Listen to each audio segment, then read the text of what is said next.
This is a comparison video between the Lenovo Ideapad 5 Pro and the Macbook Pro for 2021.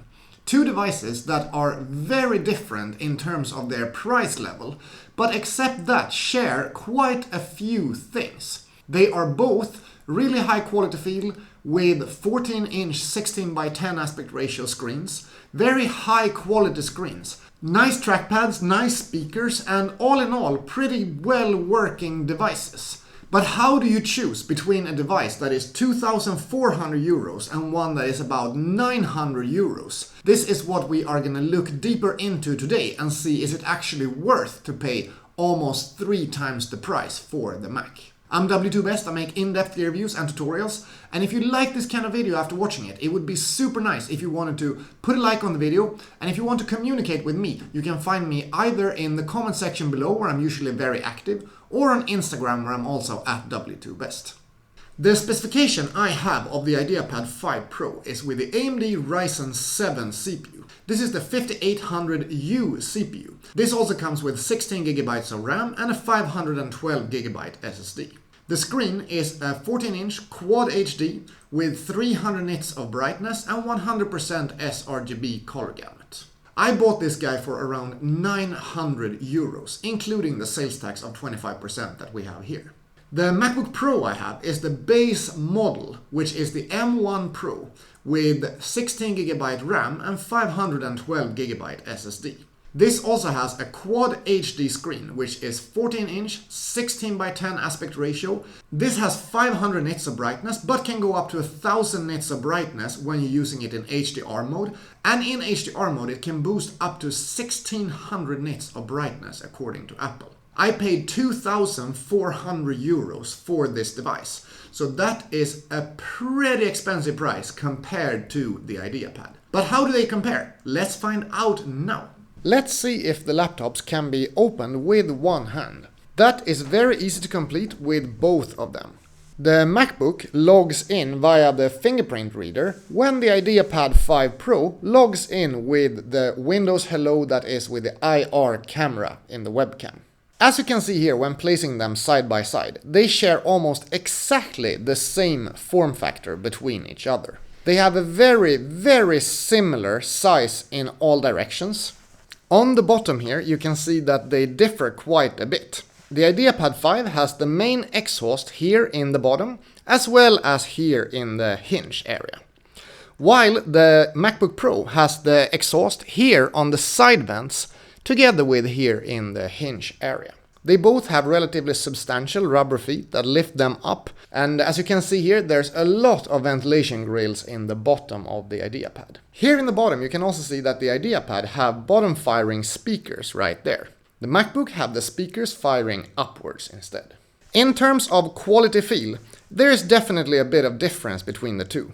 The MacBook has for sure the better quality feel, and that is nothing strange given that it is almost 3 times more expensive. It just feels a lot more premium compared to the Lenovo. When you see the laptops from the side like this, you can see that they share almost exactly the same measurements, both in terms of the width and in terms of the thickness. But you can also see that the port selection is very similar here. On the right hand side in the Ideapad, we have a full-size SD card reader that I have gotten relatively fast read and write speeds out of, around 83 megabytes per second. Then we have 2 USB-A ports. That is something that is very nice to see in the Ideapad. In the MacBook Pro, we also have a full-size SD card reader. However, I haven't been able to reach the same kind of read speeds from this one. I have been at around 43 megabytes per second with the same SD card as the one I used in the Ideapad. There is a USB-C Thunderbolt 4 port and an HDMI port on the right-hand side, which are really nice ports to see in the MacBook Pro. On the right-hand side, on the Ideapad, you have the USB-C port that is mainly used for charging. This comes with a USB-C charger that is 65 watts. This is a fully fledged USB-C port, so it can be used with DisplayPort out, also with data transfer and power out, of course. Then there is an HDMI port, another fully fledged USB-C port, and a 3.5mm headphone microphone combo jack. The good thing here is that we have 2 fully fledged USB-C ports, while none of them are Thunderbolt because no AMD laptops yet support Thunderbolt technology. In the MacBook Pro, we have the MagSafe connector, which is the new proprietary but really awesome charge connector to have, because if you would trip on the cable when it's plugged into MagSafe, it will just fall out of the connector immediately. Then we have two Thunderbolt 4 USB-C ports, together with a microphone-headphone combo jack on the MacBook Pro. And the microphone-headphone combo jack there is actually a really good one, because it has support for high-impedance headphones, which is something that you very rarely see. However, one thing to mention right away is that even though we have Thunderbolt in the MacBook Pro, we don't have support for daisy chaining multiple monitors on the same USB-C port. This is a limitation of Mac OS. You might be able to find some docking stations where that is possible, but that will also be another few €100 extra of a price to be able to get a decent looking desk setup. If you run a single monitor or you're fine with multiple cables to your computer, this is not an issue at all. The MacBook Pro weighs in at 1,598 grams. Together with the included MagSafe power cable and the power adapter that is 67 watt, it weighs in at 1,883 grams. The Ideapad weighs in at 1,397 grams. Together with a little bit bulkier power cable and power adapter, it weighs in at 1,761 grams. So the total package, including the included chargers, actually only 120 grams difference. And as you can see, these are quite different power bricks, both in terms of the bulk and in terms of their look. The MacBook comes with a braided USB-C to MagSafe cable and this pretty slick 67 watt adapter. The Ideapad comes with this quite square 65 watt charger with quite a bulky power cable and a very long power connector with a USB-C port in the end.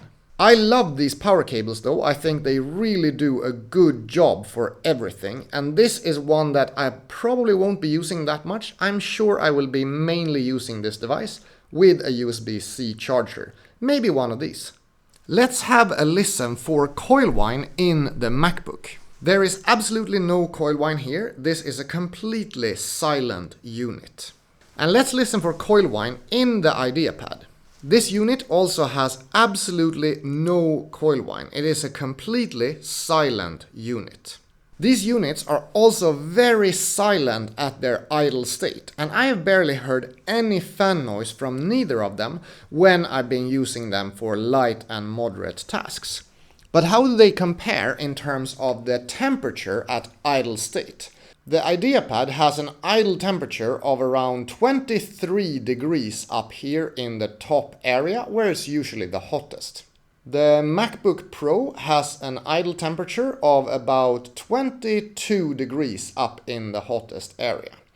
So that is pretty much as cool as it gets in terms of idle temperatures. This is a typing test of the Ideapad 5 Pro keyboard.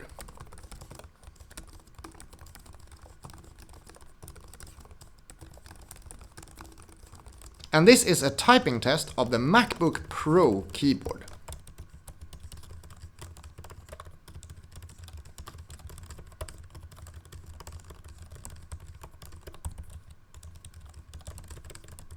In my opinion, the Ideapad 5 Pro has a better keyboard than the MacBook Pro. It has a little bit more travel distance, and also the keys feel a little bit nicer to the touch. The MacBook Pro keyboard is kind of prone to fingerprints and gets very smudgy, and therefore I think it quickly gets a lot less nice to type on. I can comfortably type on both of the keyboards, but if I got to choose, I would definitely pick the Ideapad keyboard.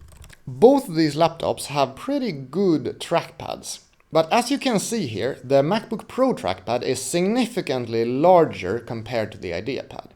This is not a huge problem. I don't find it actually to be that much of a win or a loss to have the different sized trackpads. But the quality feel of the trackpad of the MacBook Pro is significantly higher compared to the Ideapad. The Ideapad trackpads usually have a bit of flex to them, and this is no exception in that front. It's not terribly bad, there's not a ton of rattling noise, But when you're comparing it to the MacBook Pro, there's really no proper comparison here. This is such a nice and well-working trackpad, both when it comes to regular tracking, but also when it comes to gestures. I really enjoyed using the MacBook Pro trackpad. When looking at the laptops side by side like this, you can also get a pretty good look at the screens. One of the main things that I find to be a big difference here is actually the bezel area of the laptops. So the bezel area on the Ideapad 5 Pro is plastic and it's not really giving off that much of a quality feel. While the bezel area on the MacBook Pro is glass all the way out, and then there is the metal chassis that is taking over. I think that the Ideapad 5 Pro has a really good screen. However, it is not comparable to the MacBook Pro screen that has both the better brightness and the better color reproduction. The Ideapad 5 Pro has a 300 nit brightness, when the MacBook Pro has a base 500 nit brightness that can even go up to 1000 or 1600 nits brightness when in HDR mode. These are the max brightness levels, and I find myself constantly turning the brightness down on the MacBook Pro down to about 50% or so. While on the Ideapad I'm using it on the max or maybe one step below the max. These are both 3K Quad HD monitors and the resolution is perfectly fine in both of them. However, the refresh rate is also another difference. The Ideapad 5 Pro that I have has a 60 Hz refresh rate. It is also available with a 90 Hz refresh rate. The MacBook Pro has a 120 Hz variable refresh rate. So if you're doing something that doesn't require 120 Hz, it will take down the refresh rate to match what you are doing on the laptop. The speakers are an area where these laptops are very different. Even though the speakers are not very bad on the Ideapad, the speakers on the MacBook Pro are so good that it is really not possible to compare to anything else on the laptop market. Let's have a listen to these examples. It's hot and sit down and talk a little bit about my feelings around the new MacBook Pros that were released yesterday at Apple's event. It's been roughly 3 years since I stopped using my previous MacBook Pro and then decided to switch over to start using Windows. And I've actually been pretty happy about this transition. It's hot and sit down and talk a little bit about my feelings around the new MacBook Pros that were released yesterday at Apple's event. It's been roughly 3 years since I stopped using my previous MacBook Pro and then decided to switch over to start using Windows. And I've actually been pretty happy about this transition. As you can probably hear, the volume is a lot better in the MacBook Pro compared to the Ideapad 5 Pro. If you're really into having loud speakers with good bass in a laptop, I think the MacBook Pro 14 is one of the best units you have ever been able to buy. The Wi-Fi and Bluetooth has been working just fine for each of the 2-week periods that I have been using these two devices. I have had no issues with either Wi-Fi or Bluetooth, so I can't really report much there. In terms of upgradability, the Ideapad 5 Pro at least has an upgradable SSD, so if you want to swap that out for something larger down the road, you have the opportunity to do that. The MacBook Pro is pretty much non-upgradable. You can't really upgrade anything in this unit. Let's talk a bit about battery life, because this is also one part where these units are very different from each other. The battery life of the M1 Pro MacBook Pro is really good. I have been so impressed with the way that it's able to chug through heavy tasks without really draining a lot of the battery. This is not the case with the Ideapad 5 Pro. Even though the AMD CPU is pretty power efficient, this is not able to run heavy tasks on battery power and doing that for a sustained period of time. This MacBook Pro has roughly lived up to its 11 hours of battery claim, when the Ideapad 5 Pro has rather been around 5, 6 and sometimes up to 7 hours at mixed use. These are the webcams of both of the devices, and as you can see, it is a huge difference in between them. If you look at the resolution, the sharpness and the amount of light they are able to take in, the Ideapad is really the weak competitor here. The MacBook Pro camera is actually working really well, together with the microphones that also have a pretty good sound quality as well. I don't like the microphones of the Ideapad 5 Pro that much either, So this is really something where it's a big win for the MacBook Pro. I realized though after editing some footage with headphones that the microphones in the MacBook Pro only seem to pick up on the left side. So if you are listening to this on headphones, you probably only hear me in the left headphone. This is something that I don't know why it is, but that's the way it seems to be. The overall Windows and Mac experiences has been really good on both the laptops. I think they are pretty much exactly what you need, both for personal and professional use. They do have all of that power that you need, together with the ports that you need and the right portability. I have been using them both for productivity tasks, where I have truly enjoyed both of the laptops. I have used them for consuming media, where I think the MacBook Pro is for sure the better option. The speakers in combination with a brighter screen makes it a lot better of an experience compared to the Ideapad. I have also tried gaming, where of course the Windows laptop is the winner. The games that I use are not possible to run on the MacBook Pro, and I've tried using Parallels, but I couldn't get Battle.net to install on Windows 11 on Parallels, so I haven't been able to try out my games on Battle.net yet. Let's talk a bit about the performance and the comparison between the M1 Pro and the AMD Ryzen 7, which is truly an interesting comparison to make, I think. Both of these CPUs are really shining for being in such small devices as they are here. I am so impressed with the amount of performance that they are able to dish out while being really power efficient and not heating up the laptops too much. With that said, the MacBook Pro is able to complete real-life tasks quite a lot faster compared to the AMD. And for me, that is mainly around video editing. This is working wonders in my video editing in DaVinci Resolve, and I'm so happy to see that it's able to chug through everything that I throw at it from a video editing perspective. AMD units have had a very hard time with compatibility with DaVinci Resolve, but with this guy, this seems to be resolved, and with the Ryzen 7 5800U, I have been working on video projects in DaVinci Resolve without any problem, which is also making me really happy. However, the render times are definitely not as good in the Ideapad with the Ryzen 7 CPU as they are in the M1 MacBook Pro.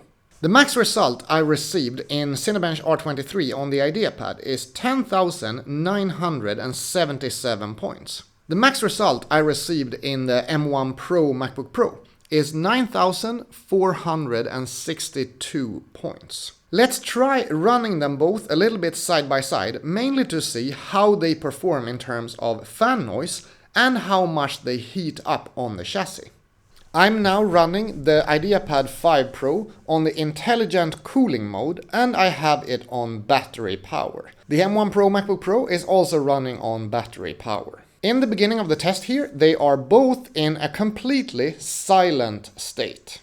After 30 seconds of running the test, the M1 Pro MacBook Pro is still at around 23-24 degrees on the hottest part of the chassis. The Ideapad 5 Pro has been heating up to around 28-29 degrees in the hottest part of the chassis. After about 2.5 minutes of the test, very impressively, both of the laptops are staying absolutely quiet.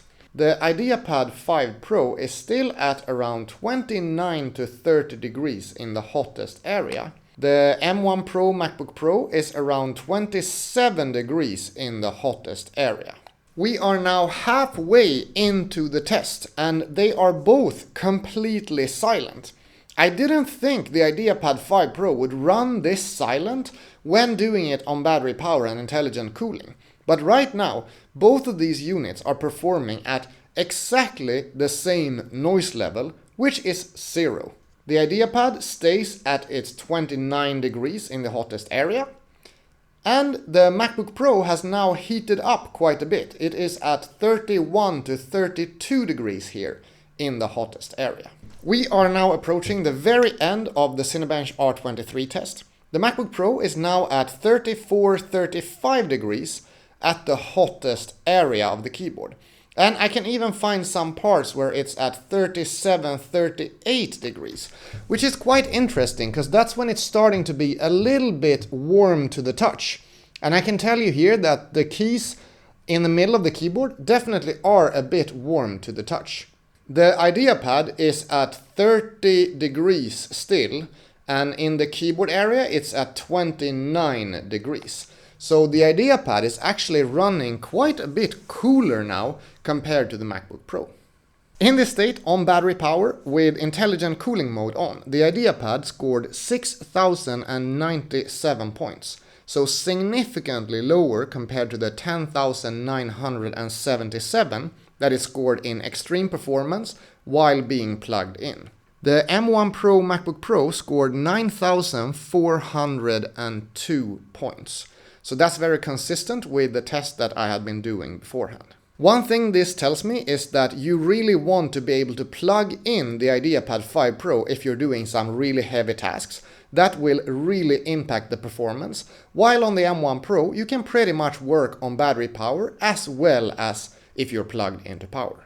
Because we know the Ideapad 5 Pro is a lot weaker when it's on battery power, let's switch it over to plugged in and extreme performance mode, and then we do the Novabench benchmark to see all the different parts and how it performs compared to the MacBook Pro. Now we can hear right away the fans start picking up in the Ideapad 5 Pro.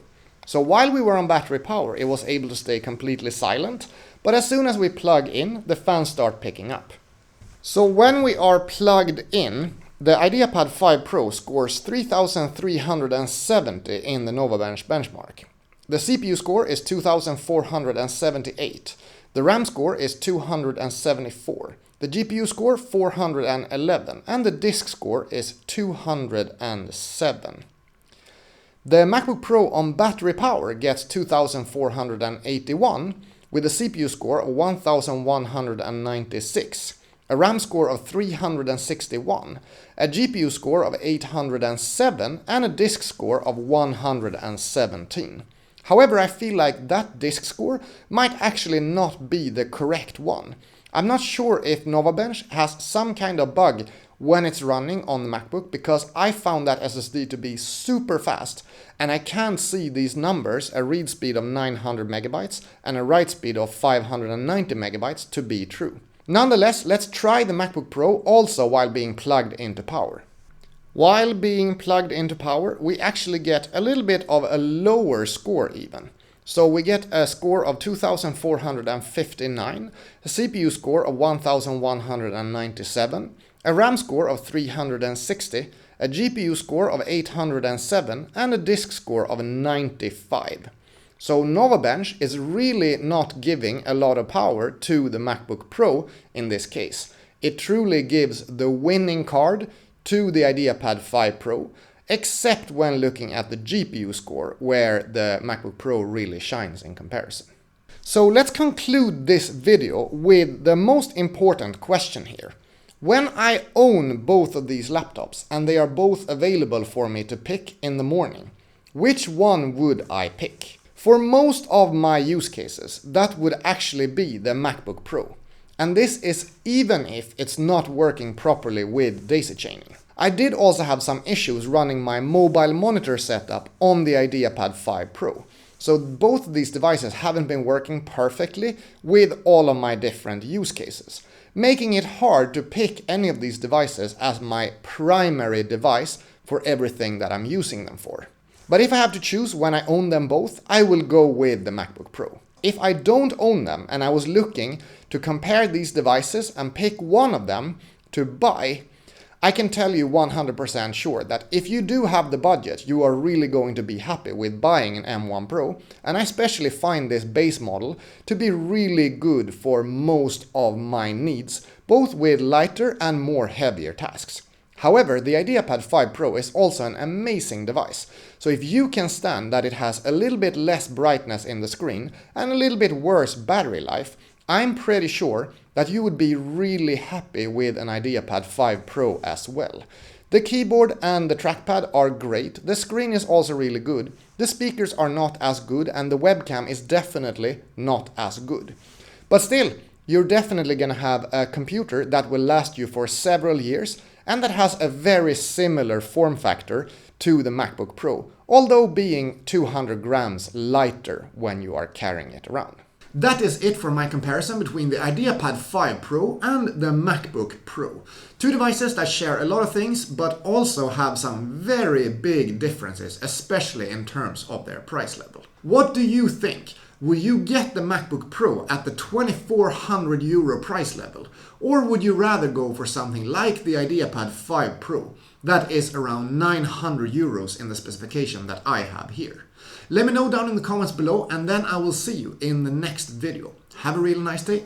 Bye bye.